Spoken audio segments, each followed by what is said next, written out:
Communist கட்சி, இந்திய communist ML, விடுதலை சிறுத்தைகள் கட்சி, இடதுசாரி கட்சிகள் ஒன்றிணைந்து இதே தலைச்சோழகத்தை மத்தியில் ஆதரித்து வந்து கொண்டிருக்கிறார்கள். நாட்டு தொழிலாளர்கள் போராடி பெற்ற உரிமைகளை எல்லாம் எல்லாவற்றையும் இன்றைக்கு பறிக்கிற ஒரு கேடகட்ட அரசாங்கம் இந்தியாவை ஆண்டு கொண்டு தொழிலாளர்களுக்கு எப்படி உரிமைகளை பறித்துக் கொண்டிருப்பதை ஏற்க முடியாது என்று சொல்லி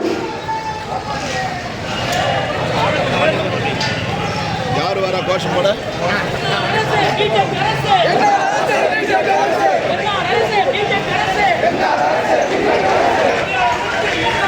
தொழிலாளருக்கு எதிரான 4 சட்டங்களை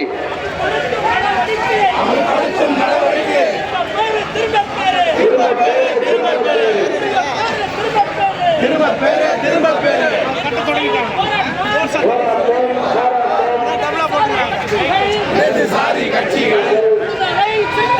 விடுதலை சிறுத்தைகள்